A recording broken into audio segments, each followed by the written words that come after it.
running here.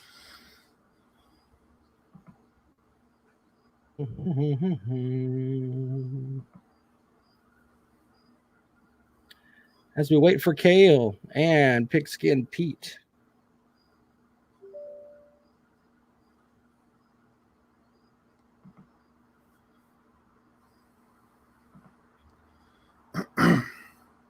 Yeah, buddy. How was your day there, comrade? It's kind of long. I mean, it was kind of boring. Nothing going on. My wife worked all day from home, so I'm in charge of the kiddos. So tracking down who's going to what house and make sure not in anyone's yards or driving up, all that stuff. You want to tell our listeners about the mailbox incident at your house? That's kind of funny. Jesus. Yeah. So I don't know what day it was now. A couple of days ago. Yeah. I was out. My wife sent a picture of our mailbox basically knocked over in part of the ground. I'm like, what happened?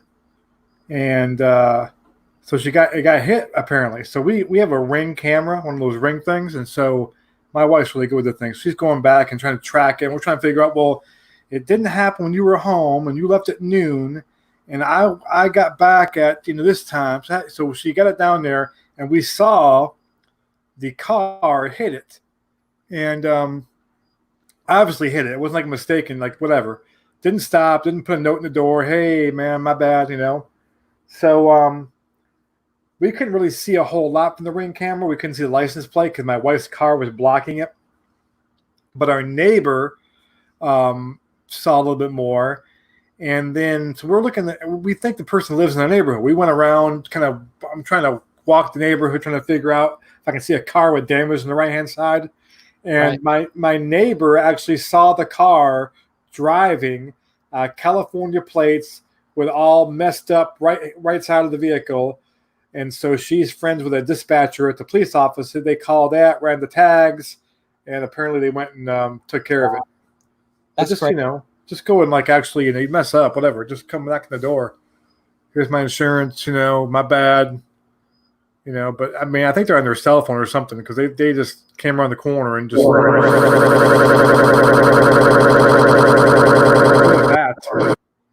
Yeah, I don't know. That's messed up, isn't it? So that was Can you hear me? I can hear you. Yeah. Okay. All right. So I think we got everybody in the mix here. There's Carolina Jackpot. Hello, Carolina Jackpot. Hello. Wow. Jackpot. And Pigskin Pete joins us here in just a second. I sent him the link. I sent you guys the pre-recorded link the other day, but it was the same link, but whatever. At this point, there's Pigskin Pete. Let's bring him into the show. And welcome into the show. Pigskin Pete, what's up? Pigskin Pete. Hey, what's up, fellas? What's up? I want to welcome you into the show, and we'll do the standard opener for the show in a second. But I told Kale it's kind of hard for me because I'm so used to him calling you Foreskin Pete. And I only called him that one time. More than once. Hey, what's up with that? Call me Foreskin Pete, man. That's disrespectful, man. Come on now. I don't know. I had to come up with something on one. I said it one time on one video. Rob takes shit and runs with it. All right. So, gentlemen, let's start the show. Welcome into the latest edition of the Rob Comrade and Kale Show. I am Rob Sanders, your host. Represent the Clemson Tigers on this podcast. Winners of 2 of the last national championships. I have 2 co-hosts. One is, of course, the most hated man on Facebook. He is the comrade, Mike Gabreski. Mike, good evening, sir. It is good to be here. Pigskin Pete is here, which is great. And, of course, it's great to be a Gamecock. It's always great to be a Gamecock. And big news this week, Dawn Staley, her 3rd 5-star recruit in 1 week. Best athletic program in the state by far. It's not close. It's not close. Lies. It's not close. So, anyway. The other portion of our show is the bald man from the upstate. He is Cale Hall. Cale, welcome to the show. Good evening. Glad to be here. It's great to be a Gamecock. Welcome, Pigskin Peete, and thank you for taking the time out to join us tonight. I'm sure that this will be fun. Right now, I'm watching a replay of the 2016 ACC Dr. Pepper championship game between Clemson and Virginia Tech, where the Tigers went up against yet another offensive juggernaut from the ACC Coastal and won ACC, another Clemson championship. Why do you do this to yourself? Big time football there. Ooh. ACC. Well, I missed them football, so I got to watch what I can. You know what I'm saying? Yeah. Well, that was a funky looking fake punt. You remember that one? I do. Crazy. But let's welcome in our special guest this evening. Normally, it's just the three of us running our mouths, but I want to welcome our guest this evening into the show. Of course, Pigskin Pete from the Pigskin Pete YouTube channel. Pete, welcome to the show. Good afternoon, everybody. It's your boy, Pigskin Pete. Happy. What's today? What is today? Sunday. Sunday. Happy Sunday to everybody. How I'm losing track of time with this coronavirus and all this shit burning down in America. Happy Sunday to everybody. And Rob, by the way, I know you're glad I'm here. You've been putting up with these two coots over here for the past I don't know how long you guys have been doing the show, but finally you have somebody on your side. That's all I can say. Well, you know who's always on our side is our sponsors. I want to knock out our sponsors real quick. Callaway's Bar and Grill out in West Columbia, Highway 1 diagonal from the Walmart. The best place to go and have some good food, watch some good football games. Last night they had the UFC fights on, even though those were depressing. Anyway, but go to Callaway'sBarandGrill.com. Go by see Billy and Mike. They are some great folks.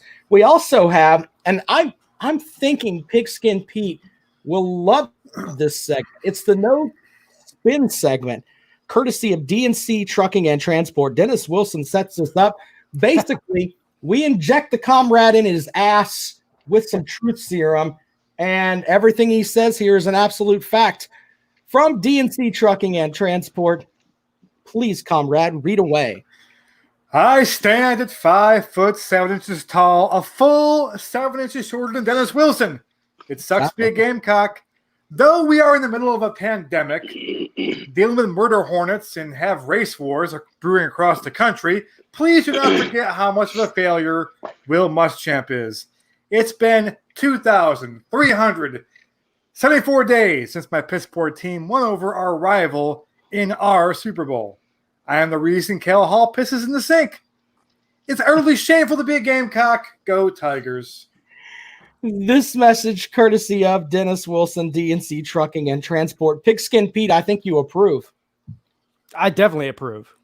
All lies. Sign me up for that. All lies. It used to be like this. It used to be factual stuff, but now it's become. It used to be actual facts, which I had to deal with. But now we put in things in there that aren't real factual. It's really gotten kind of off of what the intent of it was, and so it's a watered down version of its former self. Yeah, it's getting bad now. It's getting a lot of half truths in there. Outright lies. If I sent you the stuff that Dennis Wilson actually sent me, I saw Dennis the other day. Let me ask you a question. Is this the same Dennis Wilson that I know? I don't know. Maybe I don't know. Dennis Wilson from Swansea. Oh, I don't know. Dennis Wilson. I mean, there's a Dennis Wilson that's it's not the Dennis Wilson from YouTube, Pete, the one with the all. No, this different one. This one always takes his pants down in public. Oh, okay. So all Dennis Wilsons are idiots then. Oh.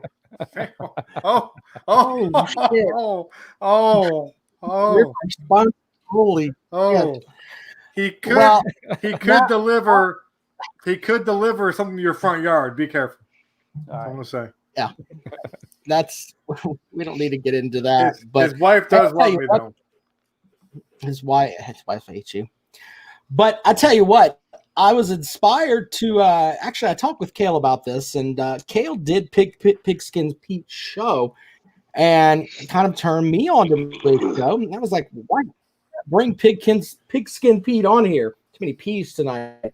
But Pete, it's great to have you here, and I've got lots of questions I'd like to ask you, but Cale set this up. So jackpot, you got a question for Pete to start the show? No, I just wanted him to let our listeners know about his YouTube channel and so forth and so on. Jackpot must have muted himself.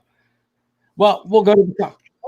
Yeah, first of all, Cale's a good guy. I mean, despite the fact that he's a Gamecock, I do like him. I invited him on my show a couple of weeks ago. I do a segment called Behind the Camera where I have people on to discuss their YouTube channels and all of that. And he's a very honest guy, which I respect, no matter which team you're a fan of. And so I enjoyed our time that we spoke a few weeks ago. Now, we've been nemesises on YouTube. You know, we go back and forth. That's what this is all about.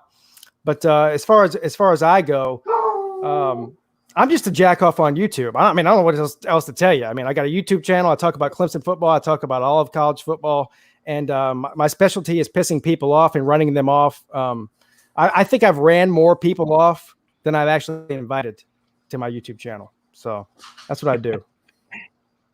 Is that, so you and the comrade might have something in common there, because comrade lives to piss people off. That's what I mean. I don't, it just happens. I don't set out to do it. It just happens. Exactly. Me and comrade have something in common there too. Same with me, brother. It just happens. Can you hear me now? What?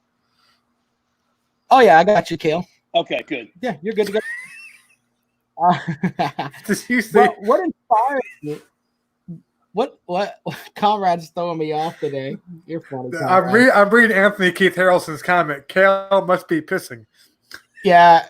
No, I wasn't pissing. Cale must so they could be hear me. pissing. You idiot. That's typical. We learned on the show that. Okay. Yeah. Well, we learned on the show that Cale pisses in his sink sometimes, Pete, when they're in the show. Down the show. I mean, we've all done that at least. Pete, I gotta ask you though, what inspired you to start your YouTube channel? I think I'm a glutton for punishment, number one, and I'm just a very opinionated person that loves college football. That's really what it was. And I think it was probably around 2000, the summer of 2017. Listen, I'm way behind the times. I'm an old man. I'm not as old as Cale, but I'm almost as old as Cale. And I was way behind. Everyone else and their mother already had YouTube accounts and were watching YouTube. I never saw a YouTube video in my life probably till I was 35 years old. And so once I started watching YouTube, I found YouTube and I was like, man, YouTube's great. And then I started seeing that there was college football, video makers out there putting stuff out on YouTube. And within 2 weeks, I was on YouTube. That's how it happened.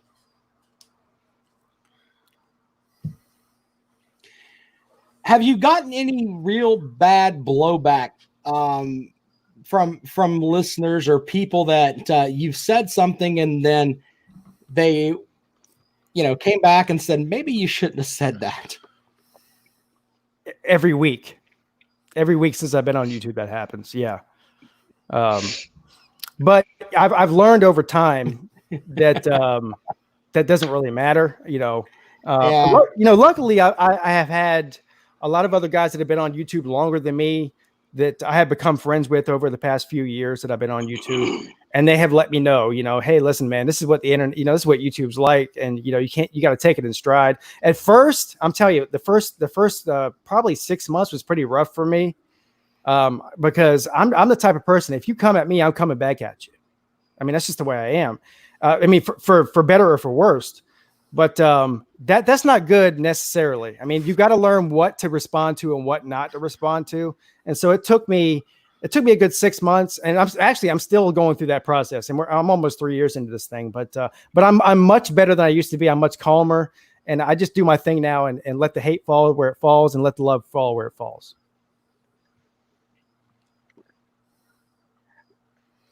Well, I was going to ask you, because Cale has come on and he has a disdain for Clemson. Do you have a disdain for the Gamecocks, or have you moved on and now it's a disdain for Alabama, Miami, LSU?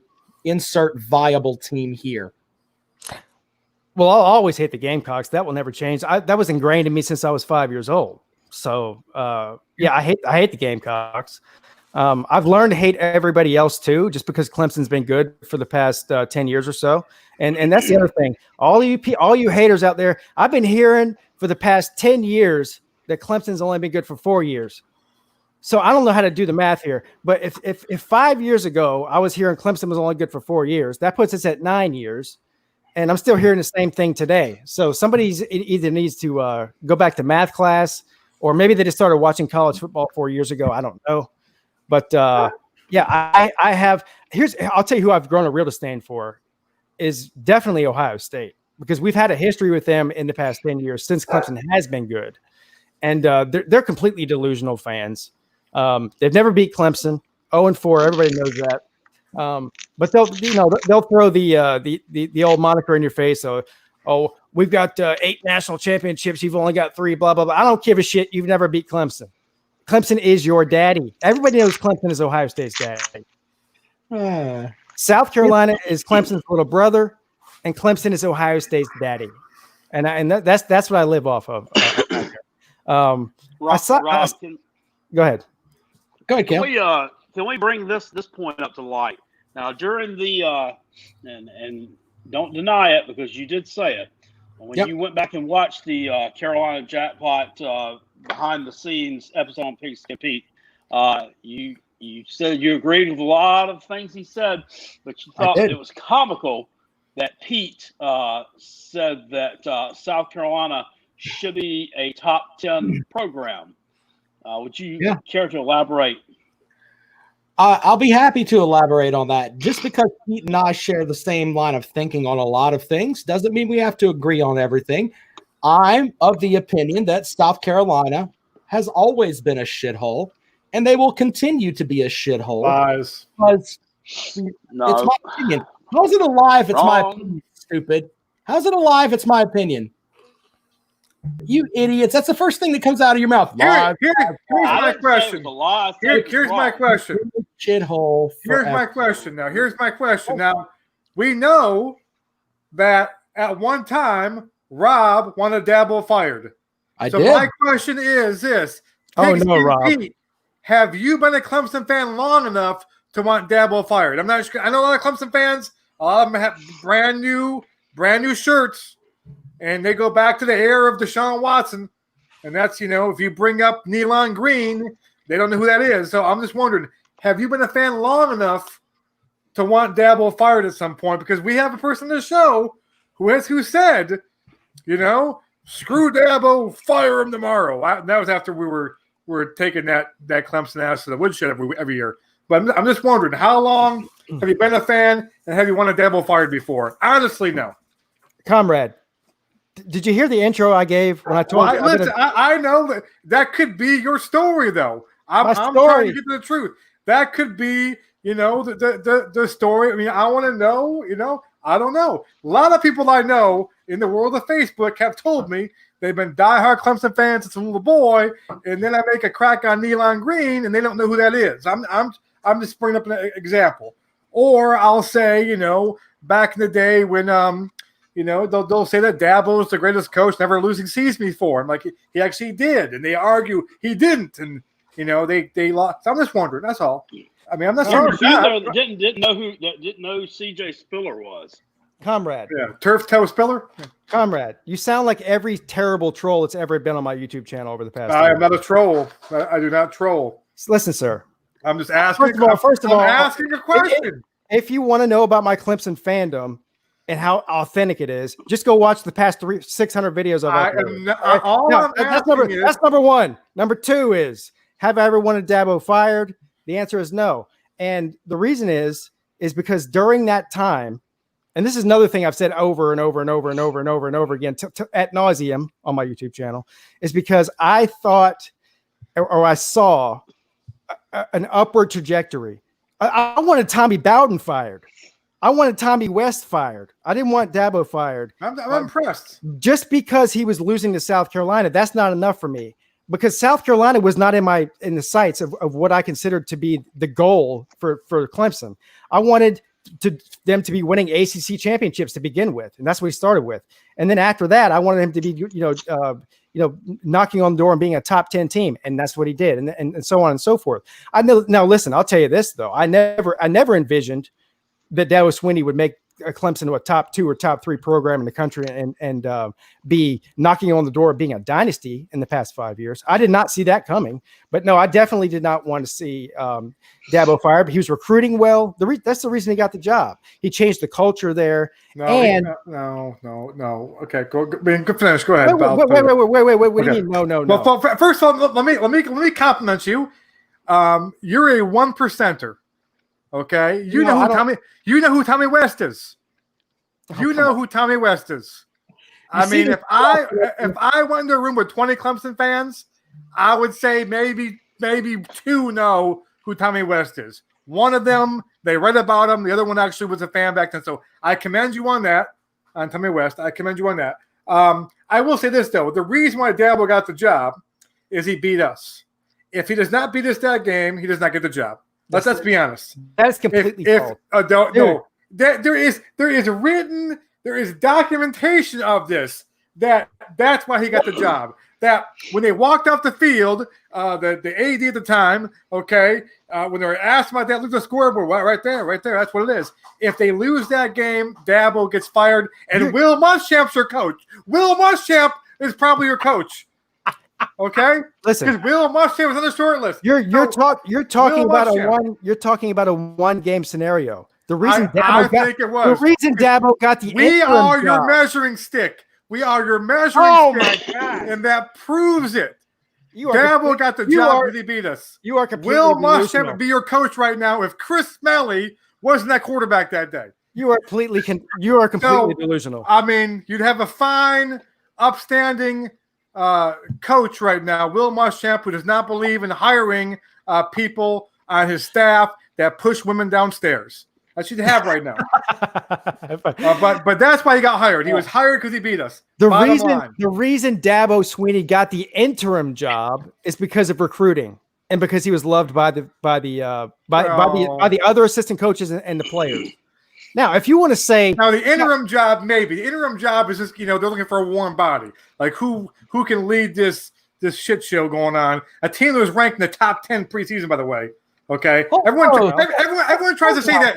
Wait, hold on. Everyone tries to say real quick though, real quick. Everyone tries to act like Dabo took over this horrible program, like he took over. Okay, they were a top 10 preseason ranked team the year he took over.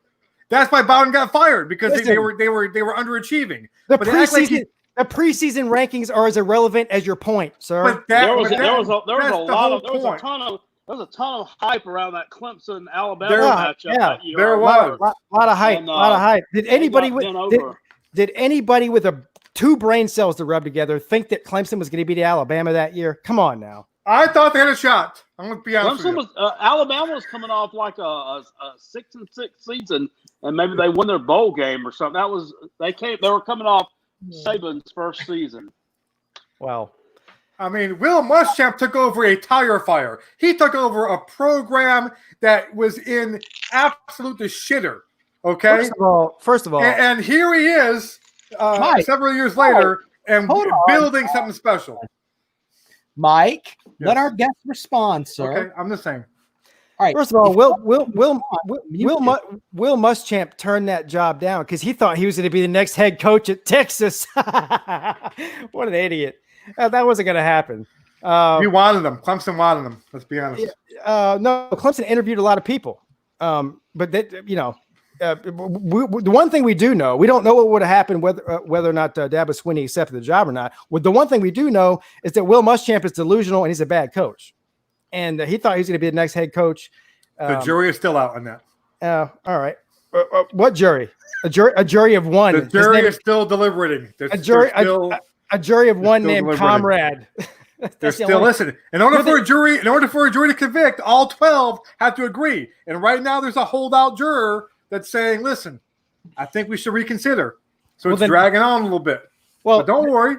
Listen, it's a hung jury then, just like the Gamecocks are hung. We're not hung. This year he's gonna sway the rest of the jury members to my side. I want to get some of Pete. I'm just gonna call you Pete. Yeah, just call me Pete. Just don't call him Foreskin because that's disrespectful. I will not call you Foreskin. That's just funny as shit. But no, I want to get some of your opinions on some of the stuff the comrade has said. He thinks that Will Muschamp is going to turn it around this year. He's on record in this podcast saying the Gamecocks are going to win 7 or 8 games. Last year, he said that they were going to the Gator Bowl at the beginning of the season. I mean, I'm just being honest. We did lose our quarterback in week 1, okay? I mean, hello. I mean, come on. I'm talking about this season, Mike. I know. You said last year with the Gator Bowl. That was based on – listen, okay, I'm not making excuses, but our starting quarterback goes down in week 1. I mean, it kind of changes things a little bit. Excuses, dude. All right. But I'm just saying, going into this season, you've already said 7 or 8 wins. Yeah, I haven't really decided yet. I'm saving that prediction. But, yeah, I see it, yes. Yeah, but Pete, is he out of his mind thinking the Gamecocks are going to win 7 or 8 this year? Well, probably. But here's the real point. Here's what really matters. Are you happy with 7 or 8 wins, comrade? Is that your goal? I mean, that's not the goal, no, but it takes some time, though.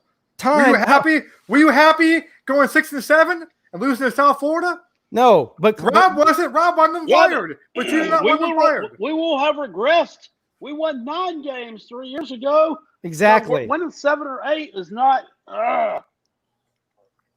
Look, and you could say what you want about Dabo Swinney. He was still improving in the recruiting rankings. Is Will Muschamp improving in the recruiting rankings over Steve Spurrier? Is he improving the recruiting rankings over Steve Spurrier? I thought his recruiting was unbelievable last year after a 4-8 season. This year he's going to struggle a little bit. I mean, it's pandemic, COVID. Struggling a little bit. Sir, listen. I feel like I'm a bigger advocate for the Gamecocks than you are. And that's a sad state. I think that Muschamp has the deck stacked against him right now. I mean, it's his own fault. I mean, it's his own doing. Listen, South Carolina. It'll be tough to recover. But listen, if he goes 8-4 this year, which I think he can. That's terrible. I think he can. That's terrible in the East. Well, I mean, 8-4, I'm pretty sure he will keep his job. He's going to keep his job anyway because we can't hire anybody right now with the revenue stuff and everything. So, here you go. Hey, Kale, you hear that? Can't hire nobody right now. Well, I mean, I'm not talking about that. I'm talking about the finances. It's a bad look the way your team programs are cutting programs and all this stuff to fire them, buy them out, hire a new staff. I just don't think. Well, whose fault is that? They're giving him a 6-year extension for 9 games one time. Just because people are cutting programs in these FCS type schools does not mean that that doesn't give us the green light to keep a shithead around. I just don't see it happening unless something really bad happens. Well, you're right. You know what? 2-10 season. It probably won't happen. You're right, because they made a bad business deal by giving this guy a 6-year extension for winning 9 games one time. Like that's something special in college football. Teams wanted them. Programs wanted Will Muschamp. There's rumors about Auburn. We felt a little pressure on them. We felt some pressure. We felt that people were going to come, scoop them up. And so Ray Tanner, you know who Ray Tanner is, don't you, Pigskin Pete? You know Ray Tanner? Oh, goddamn. A national champion, 2-time national champion baseball coach. Can we slow down for just a second on that? He was a hot commodity back in like 2009. I mean, he really was. I remember he was on a bunch of radars. I remember that, but he was the it coach, yeah. Then Georgia Southern happened and lost the game in the swamp. The Georgia Southern, they couldn't complete a forward pass, and then I guess they decided he was kind of a shithead, and everybody turned the other way. Just to reinforce what Pete said a minute ago about who wanted this guy during the Comrades after the 9-win season there. I host a show in Columbia on Fox Sports Radio, and when they got the extension, there were Gamecock fans that called up and said point blank, what the hell are they doing? We won 9 games against a bunch of damn tire fires. What the hell and barely won those. Yeah, so we killed Michigan now. We killed Michigan. We had to knock down a 4th down pass with 2 seconds left to beat a fucking Tennessee team that was 0-8 in the damn conference. 0-8, a team that was 0-8 in the conference that carried a trash can up and down the damn It's better than losing to them like Spurrier did when they 0-8. They should have They should have went 0-8 one year, but we couldn't beat them. Comrade, you know what you are? You're a Gamecock apologist, and Kale. No, I am not. Yeah, and Kale is a Gamecock realist. Listen, I have softened my stance on Mustangs a little bit after this past year. I see some issues, but just now seeing issues. Just now, I see this past year. I saw some issues. I saw some things I didn't like, but I really am excited about Mike Bobo. Great offensive mind, fullback coming in. We're going back to kind of playing football old school way, a little smash mouth. We're bringing it back.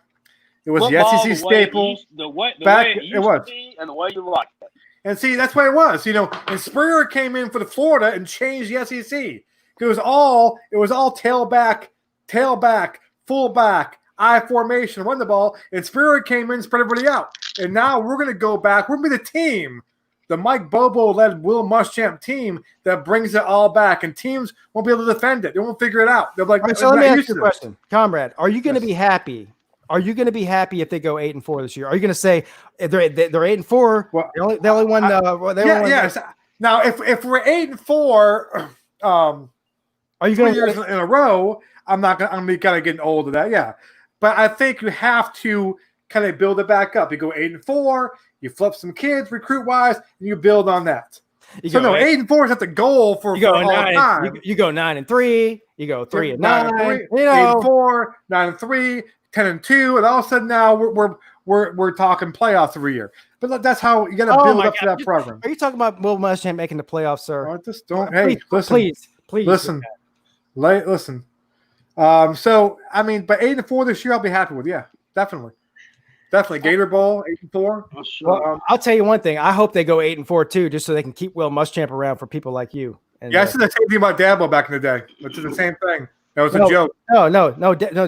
Here's the difference, though. Dabo was increasing the recruiting rankings, and he was going to New Year's Six bowl games. Something South Carolina. Oh my God, New Year's Six bowl games. Those are rigged. Okay, he got there because of he got there. Were they ranked in the BCS top 10 rankings? No, he got there through the affirmative action plan. Affirmative action. He didn't earn it. He didn't earn to get there. I always hate that whole thing. He did not get there. He did not earn it. It was special rules made up. Oh, you can't have this many teams from one conference go. So, we're the second best team in the ACC. You get to go then. I mean, come on. I can't stand. Listen, I give Dabo credit, okay? However, I do not give him credit for the BCS appearances back in then when he wasn't in the top 10 in the BCS rankings. Okay, the 1 year they're barely ranked in the top 25, and they went and played West Virginia and got killed. Okay, well, we won the conference though. I mean, true.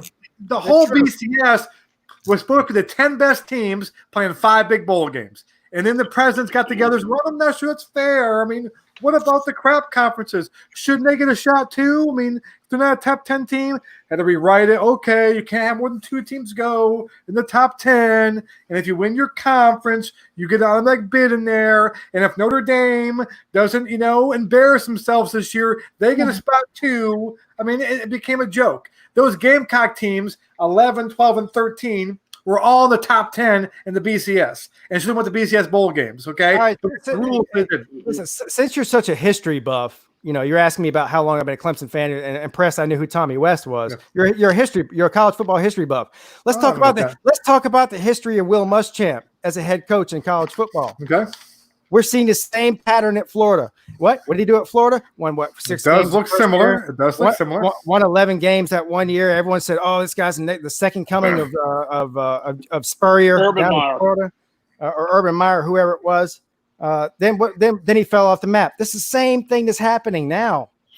So what makes you expect anything different? And by the way, Florida's a better program for him to succeed at than South Carolina is. So what makes you think he's going to do something? I think he made some do it first job mistakes. I think I think his offensive coordinator was thrust upon him and Charlie Weiss. You're making the same mistakes in South Carolina, though. Then Weiss left. Nobody thrust Charlie Weiss unless they were a damn power lifter.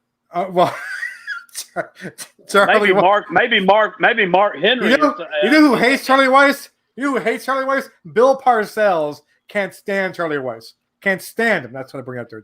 The tuna. Can't stand him. By the way, who gave Bill Parcells the nickname the tuna? Anyone know? Anyone know? Bill Belichick. No.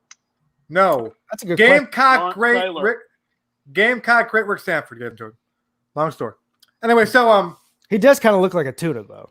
Let's be real. So I forgot the whole story behind that, though, why I called him that. But anyway, so it was back when he was the assistant coach.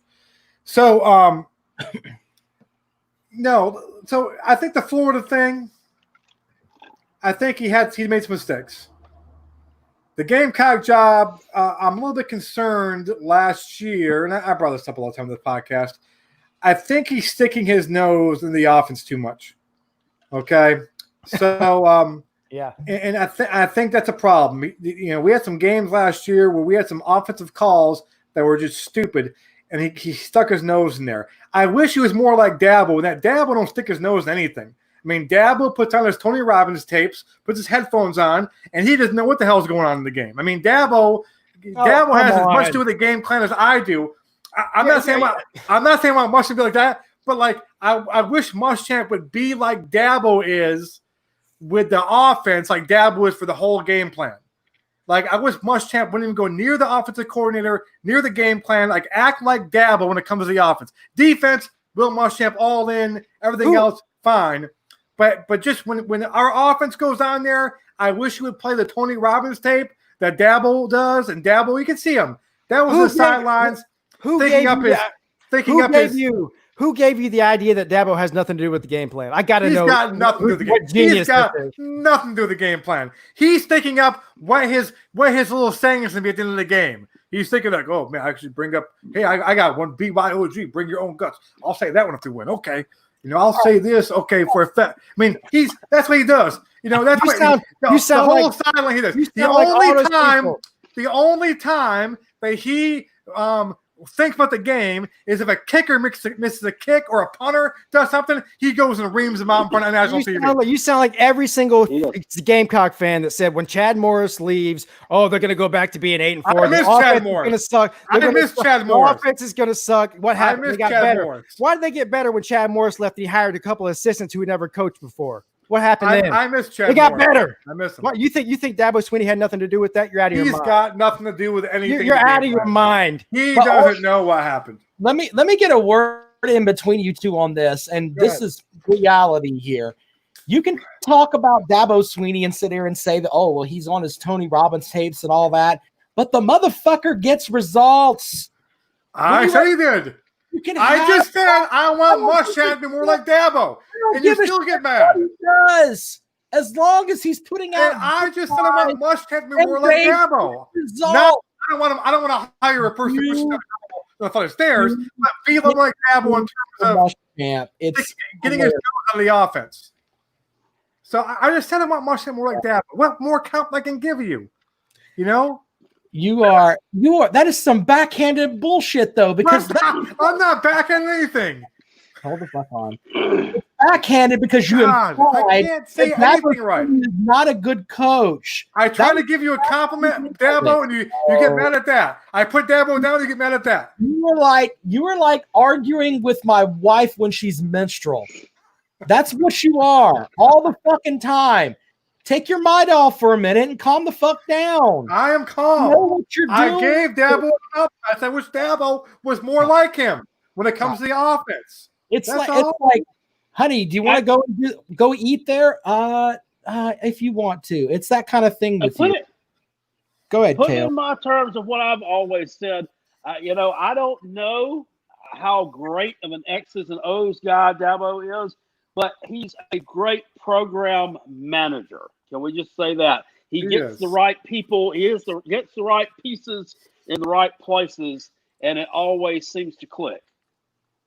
There you go. There you go. I gotta agree with Kale. There you go.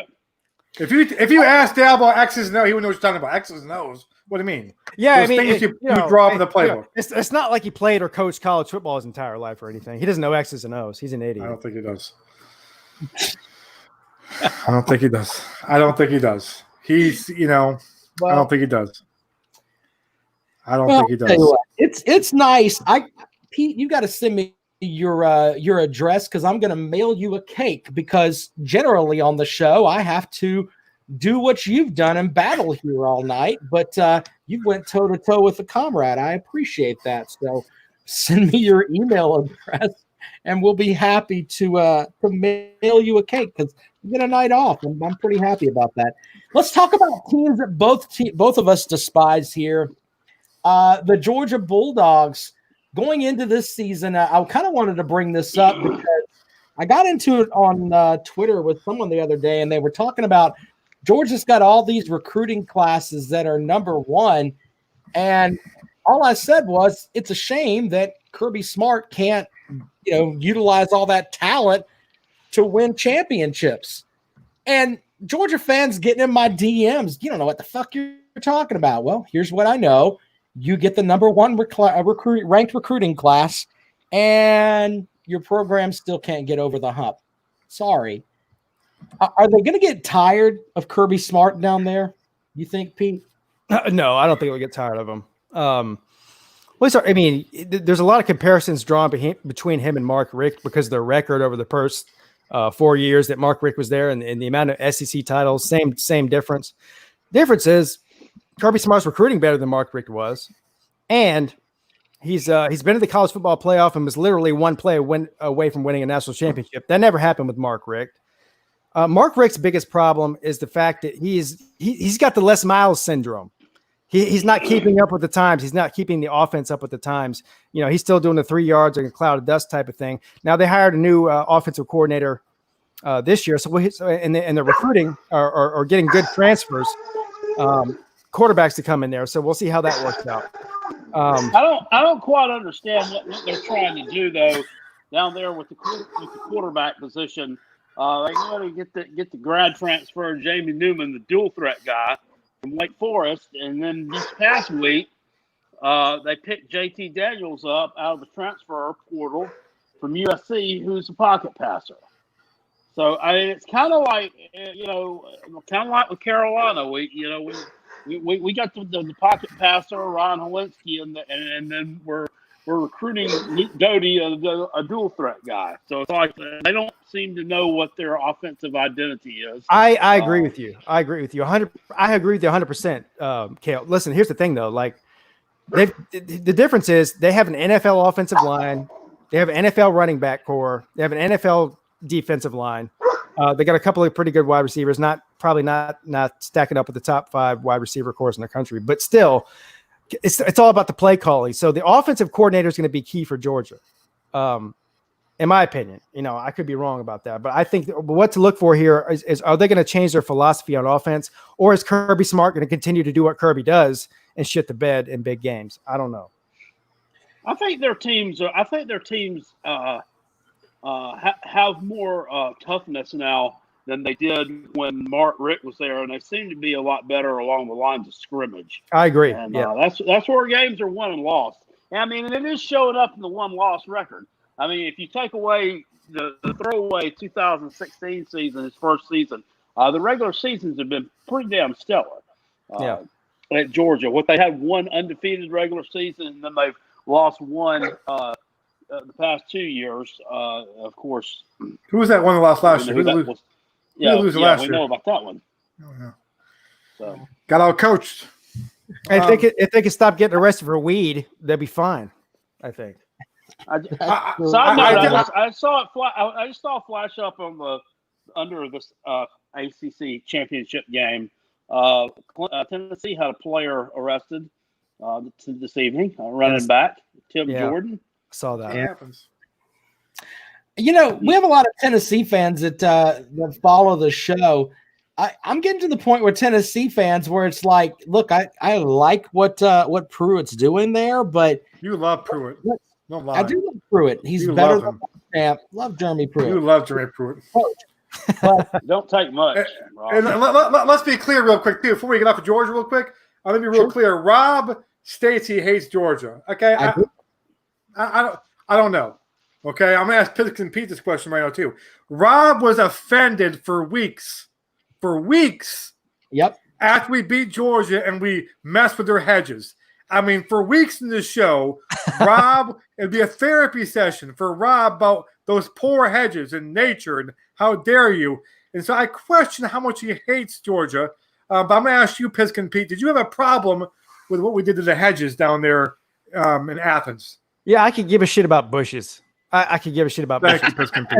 As a matter of fact, I don't know if you remember this, Kale. I talked to you that day. You remember that? The day. So I was hanging out. I was during a Clemson Florida State game last year. I was at the tailgate in Clemson with some of my friends, some subscribers who might be watching right now, and one of my friends is talks to Kale on a regular basis. A Clemson guy, Nick, Prince 6'1", and he hands me the phone during the tailgate. I didn't know he was on the phone. He said, "Hey man, somebody wants to talk to you." He hands me the phone. I get on the phone. It's Carolina Jackpot. I go, "Hey, what's up, man?" He's like, "What are you doing?" I said, and this is during the third quarter of the Georgia and South Carolina game. And I said, so you think you're gonna pull it out against the Bulldogs? And he said, "Well, I hope so, or my video is gonna be crazy after this." And I said, "You know what?" And this is the truth. This is God's honest truth. I hate the Gamecocks more than anybody, but I told him. I said, "I hope you beat the Bulldogs just for the pageantry of it, just so I can see the Bulldogs cry, because the Bulldogs are ranked in the top 5 at that time." And that's the end of what happened. And then they start trampling on the bushes like anybody gives a shit about some $2 boxwood from Home Depot, right? Nobody cares about that shit. Not true. Rob was angry. I mean, he was angry. He tried to organize a march downtown. That's not what I protested. He had signs built up. HLM, Hedges Lives Matter. I mean, he had all kinds of stuff. It's a little harsh right now with everything going on, comrade. But to defend myself on this, and I'm not going to go off on a tangent, but I like the idea of act like you've been there before. And if you want to say fuck Georgia, just give them the finger and walk off the field. But Rob, you'd be okay with that? Okay, yeah. Rob, South Carolina hasn't been there before, though. Actually, we've been before. We have. We swap them around. I want to move on to Tennessee though, because with the arrest today, they're actually bringing in talent, but there's 2 fan bases right now that are up near the top of the recruiting rankings, and they're running their mouths a lot.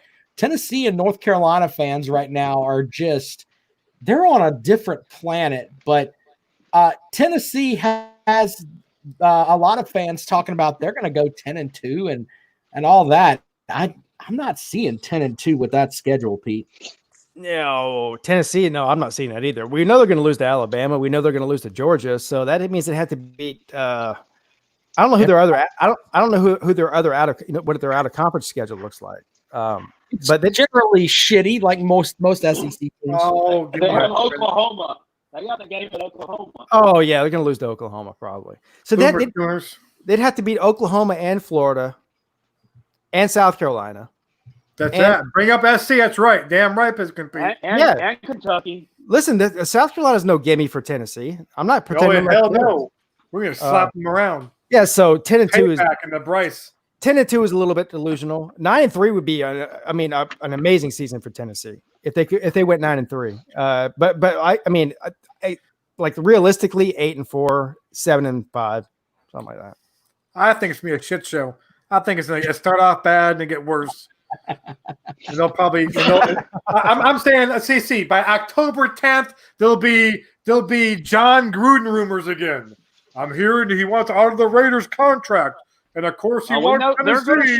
They're going to shut the bed against Georgia Southern or Georgia State. Again. Tennessee fans blocked me on Twitter a few years ago before they hired Jimmy Pruitt because they're all bringing up Gruden, and I said Gruden is not coming there. He does not want to coach college. Stop it. I'll guarantee you right now. And of course, when they didn't hire when Gordon went after the Raiders already did, and of course I tweeted them back. They all blocked me. like block. I'm like, you're gonna talk crap and then whatever. But yeah, October 10th, NASCAR Vol being here going, listen, I'm hearing from my friends that Gruden, he wants to come here. So I'm hearing when you're like whatever, 2-5. I'm hearing Gruden wants it, man. I heard he wants it. Yeah, if Tennessee was able to win 9 games, I'd be impressed with that. Did they have some kind of relationship with him? Did Phil Fulmer have some kind of relationship with Gruden? Because I mean, this seems like a weird fit. I mean, like it doesn't fit at all. Well, it doesn't. And Gruden, if you know about Gruden at all, he hates young people in the NFL. Like all his teams that he gets eventually are all veteran guys. Like the Buccaneers, like he does not like rookies. Okay, he don't like second-year guys. He likes give me the 35-year-old. He loves Clemson. Warriors been there. I want him, man. He loves Clemson. So you think he's gonna go to college? Go to college? Yeah, but he was doing that show. He was doing that show for a long time where he would take draftable quarterbacks in there and then go over their, weak points. But like that. I think Gruden's a little bit overrated. I mean, listen, he's entertaining. I like him. I mean, he's good for the game because he's entertaining. But I think he's a little bit overrated in terms. I mean, the Buccaneers, he took over a ready-made team for him that Dungy got there, and he won. I mean, give him credit, but like, they fell apart pretty quick afterwards.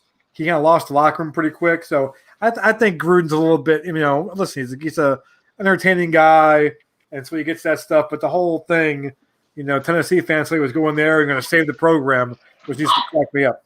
Yeah, I don't think he's overrated at all. I think that he's never going to be a college coach. That's all. Yeah, I mean, and his judgment's a little messed up too. I mean, you mentioned before, Pigskin Pete. Look at the guys he's drafting right now. So his judgment's a little bit off too. Well, why don't we pivot into this? And of course, Pete joining us on the show tonight. Pete, can you give us your fondest South Carolina Clemson game memory?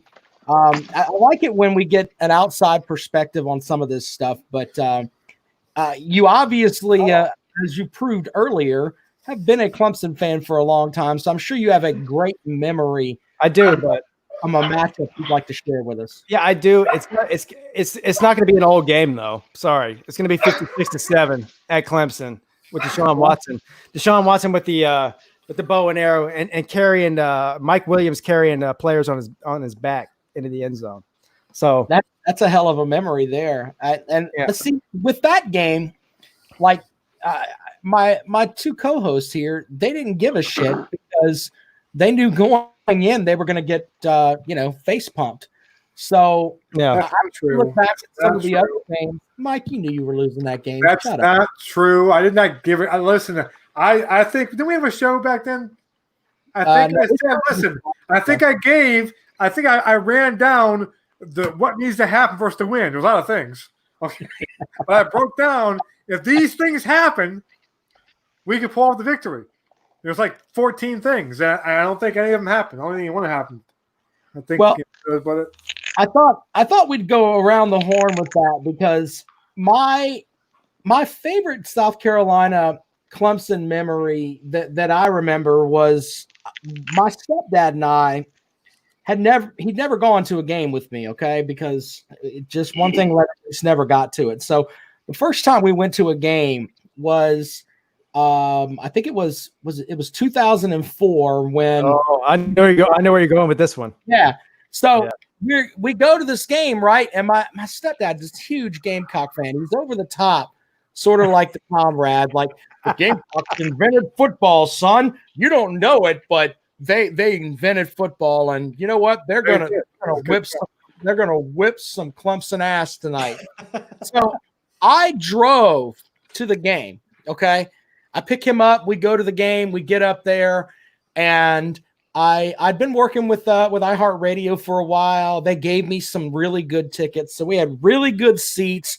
And Williams-Brice Stadium, all of them running their mouths and everything else, and I'm sitting there with my full orange attire on, with my stepdad who's in his Gamecock gear, and all these other Gamecock fans around us. I was an orange spot. And I tell you what, by halftime, we were sitting by ourselves because Clemson went in there with Charlie Whitehurst and completely mouth humped them. And my stepdad looked at me at the half and said, "You know what, son, I think it's time to go home." And I looked up at him, and it's the first time he ever heard me utter a curse word. And I said, "No, fuck no." Just slapped you right there. Leaving until this game is over. We're not leaving. And he sat down, and I made my stepdad watch the rest of that beating in that shithole on Bluff Road. And we watched as, who was it? I can't remember who it was taking pictures with the Gamecock cheerleaders. He was probably banging them like 8 at a time on the way out. Hey, we know Tanner Muse is. Them. Exactly. We destroyed them in that stadium. I'll never Tanner Muse couldn't catch him. As long as I live, the look on my stepdad's face as I made him sit through that game. And it was, I'll never forget it. Comrade, what's your favorite memory? You know, I'm not going to choose one of the 5 beatdowns in a row because everyone goes, oh, and I'll tell you why.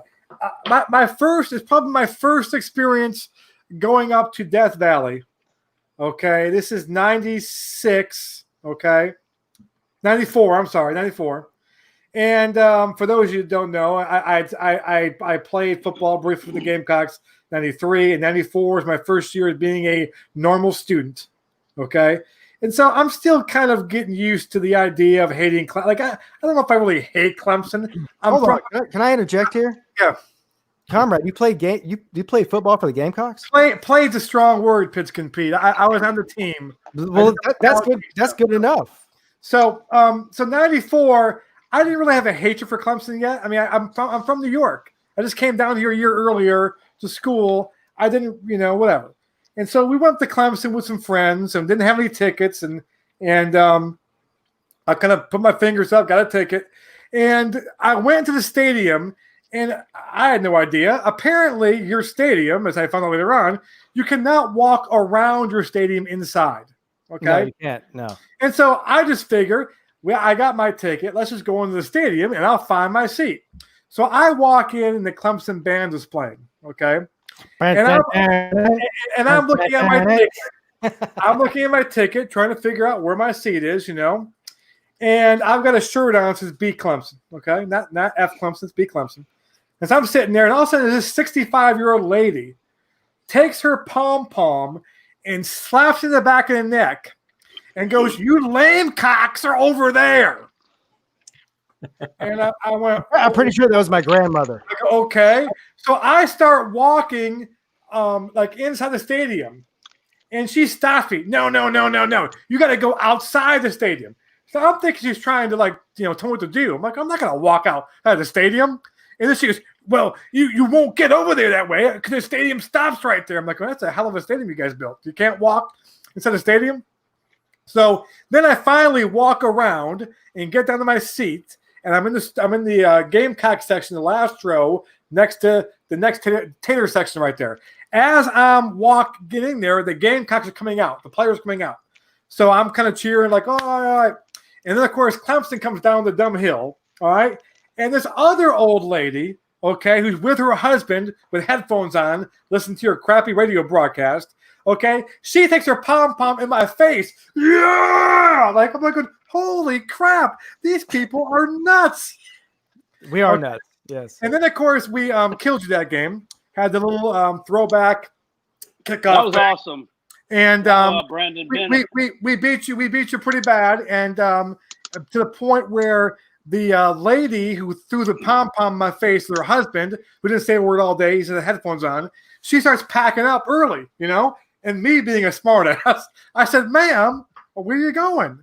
And because at the time, my best friend has been a Gamecock fan since birth, okay? He's been there several times, okay? So he's telling me beforehand, "Listen, when the game's over, we're going to run down the field." I'm like, "Oh, hey, all right. Sounds good." So I go to the lady. I said, "Where are you going?" I said, we have a party down there in a little while. You should stay." She goes, "You boys best get your butts back to Columbia and don't you dare go on that field." Like, we're going on the field. I like this lady. And so she left. We went in the field, and I just went down there. What the hell?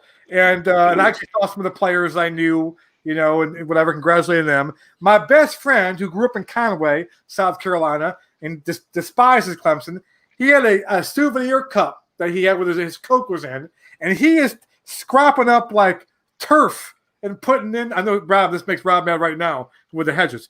He said turf and putting in the cup, okay?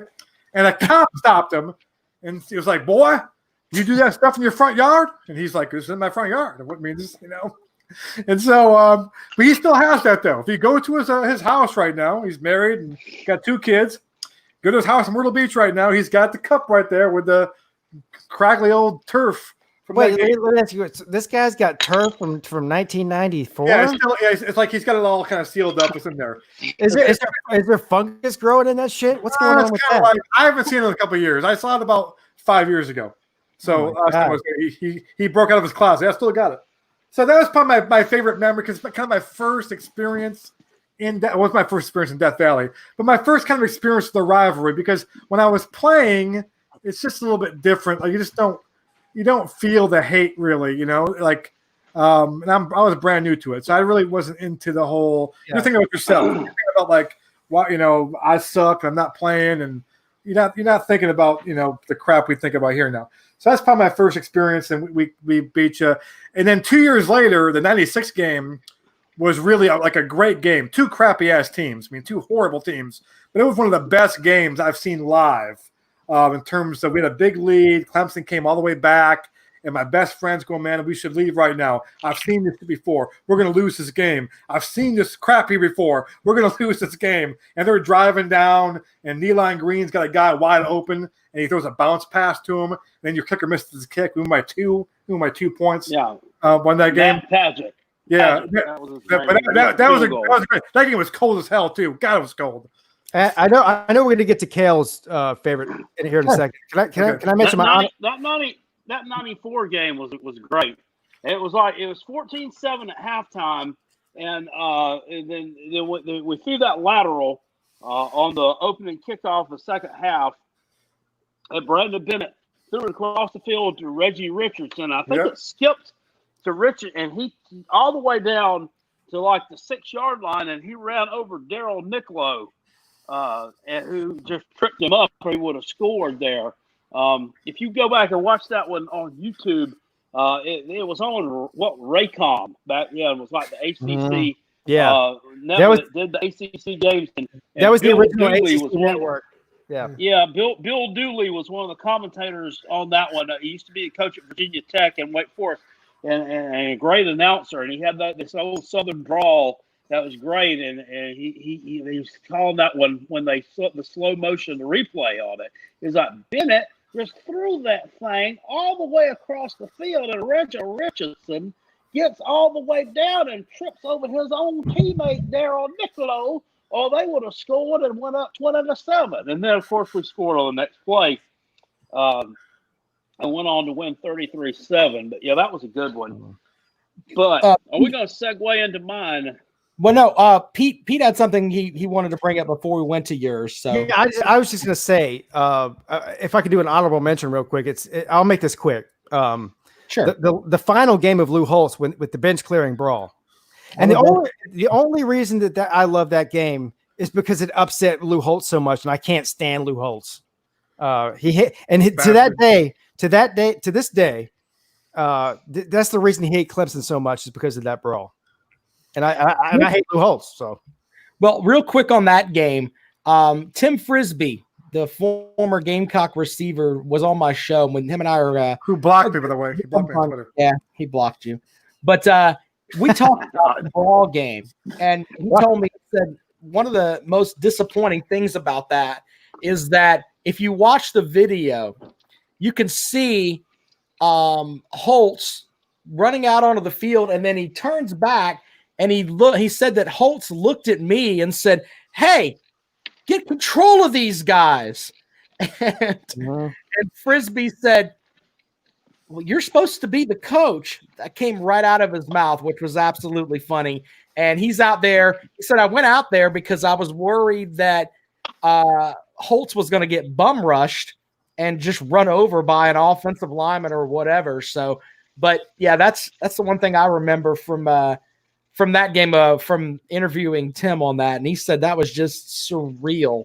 And he said that the cops coming in like from both ends of the field and basically meeting in the middle, and it was just a shit show. That was a crazy game. I mean, the worst thing that would have happened is Lou Holtz got punched in the head and he started speaking correctly, you know? You're right about that. Tim Frisbee's a great guy to interview because he actually played for Holtz and for Spurrier. So two coaches that some people might think are the two biggest assholes you'll ever meet. And he played for both of them. But real quick, Tim Frisbee blocked me, not because of Gamecock stuff. He's a New York Yankee fan. I'm a Red Sox fan. And I just talked shit to him when we were killing the Yankees in 18, and he just blocked me. It wasn't really a bad. I said, hey, look at the standings. You're now 10 games back. Yeah. And he just went block. How can someone down here in the South get that passionate about the damn New York Yankees? I know. That's what. And I wasn't really. I wasn't really talking that shit to him. I would like good-heartedly talk junk to him. We're both Gamecocks. I was like, hey, your Yankees can fill in their game behind. And finally, I wanted to just block them. Like, good Lord. I agree with Jackpot. These damn New York Yankees fans down here where I live in Charleston, they're out of control. I mean, it's unbelievable. That's crazy. Well, pivoting to Kale's best Gamecock Clemson game memory. What you got, Kale? Okay, I'm going to throw this one back real old school. I'm not talking about any from the 5 in a row or any of that stuff. I'm going back to 1987. And that was a really, really good Gamecock team. And you want to talk about defense. I mean, buddy, we had it that year. We were damn loaded. And we went into the game against Clemson, the final game. No, excuse me, it was the next to the last game of the regular season, because we had a game after that against Miami. Tough schedule. What a schedule. So, you're still talking about tough schedules from 1987. You're still doing the same shit today. Come on now. We lost 2 games back to back early in the season. Lost on the road to Nebraska and on the road to Georgia by a touchdown each. Both those teams were in the top 10. And we went in there when everybody else that we played, we absolutely murdered. Virginia, killed them. Virginia Tech, destroyed them. East Carolina, destroyed them. NC State, destroyed them. I can't remember who else was on that slate. But we're what, 7-2, I guess it was at that point. Clemson's 8-1, 8-2, 9-1. Their defense is ranked inside. They may have had like the number 3 ranked defense in the country, and Carolina was ranked number 2 or 4 or something. I can't remember. Both teams were inside the top 10, and it was just a battle. Then the first half was just a stalemate. I think it was 7-6 Clemson at halftime. And just a packed house at Williams-Brice. It was a night game. It was cold as a damn witch's titty. You know what? Yep, there you go. Second half, we come out, get the ball back, run a couple plays. Ryan Bethea breaks loose for like a 70-yard gain from a pass from cycling out. And we score, go up 13-7, but it's still really tedious. Until about midway through the fourth quarter, I believe it was. And Clemson's got a bit of a drive going. Rodney Williams tosses one over the middle. He gets intercepted by Brad Edwards, who takes that thing back for pick 6. Our future AD. And seals up a 20-7 victory. So that Brad Edwards play. And that place was nuts after that. And I remember at the end of the game, they had it up on the scoreboard. 20 for the Gator and 7 for the Citrus. And that was a great one. You couldn't spell Clemson that day without the C-I-T or whatever. I just fucked up a Steve Spurrier quote there. And I mentioned before, that 87 team, if you go to Sports Reference and they do this calculation, and I know that they lost like 4 games that year. That team was ranked as like that team was ranked as the second best Gamecock team of all time, based on their strength of schedule and their margin of victory for the season. They do a little calculation. It's ranked as actually I think it's the best team of all time, Gamecock wise, just because the teams they played were so good, and when they won games, they destroyed teams, and their losses were all like close losses to really good teams. Yeah, the Miami game, they lost 20-16. And if you go back and look, I think that I don't think anybody else was within 4 touchdowns of Miami that year. I mean, that was when Steve Walsh was the quarterback. I mean, they were freaking awesome and unstoppable. So we had that. And then I remember going to the Gator Bowl that year, and I went with my mom. We went on a bus trip. We left from Greenville, a bus trip to Jacksonville to the Gator Bowl, and we didn't even stay overnight. We went to the game, watched the game, and came back home. And it's like, the ass end of December, where you're in Jacksonville, which is just a hot shithole all year long. It's like 82 degrees, and I've got like sweat running down my 13-year-old butt crack sitting in the end zone of this old Gator Bowl. It's a miserable day. That's a nice visual. And we got our ass handed to us by LSU, which it was in SEC. Well, we didn't really know. We didn't really study up. I didn't know a whole lot about teams in the SEC then, other than Georgia, because that was the only one we played. It just means year. more. But it meant more. They had their quarterback Tommy Hudson. Yep. And it had it just means more losses for the Gamecocks. They wore our ass out. It was bad. It was like 31-13. Bad. So yeah. Well, I thought it'd be fun to share some of those memories, and of course, I want to thank Pete for joining us on the show. We've been at this for over an hour now. It feels like we could do a lot more because we didn't touch basketball, we didn't touch baseball. I mean, Pete, we could have done all kind of stuff. Pete, I'd like to offer you the chance to come back whenever the hell you want, by the way. You just let us know. You can stop in whenever you want. But I'd love to have you back on the show. Well, first of all, have him back during the season, Pete. Yeah. Does Pete know Clemson's got more than one sport besides football? Do you know, Pete? I'm not sure. Clemson's got a baseball team and a basketball team? First of all, I don't watch baseball, so no. Okay. Basketball, yes, I do. Okay, I was making sure because But I'm going to go ahead and tell you right now. If you're looking for a historical, if you want to ask me who the starting forward from 1987 was, I'm not going to be able to tell you that. All right, but I do pay attention. I believe that was Horace Grant. About that. Probably was Horace Grant. You're probably right about that. Well, I'm just wondering if you would come on and bitch with me about Brad Brownell, but Oh, I hate we'd like to have you back. So if you'd like to come on, that would be awesome. Sure. I had a great time. I really appreciate the invite too. All right. So it's great having Pete here. And of course, we'll be back at it on Wednesday. And gentlemen, I think with that, this show is a wrap. See you. Thanks, Pete. Thanks, Pete. Good having you, buddy. Thanks, guys. It was fun. Thanks. Comrade.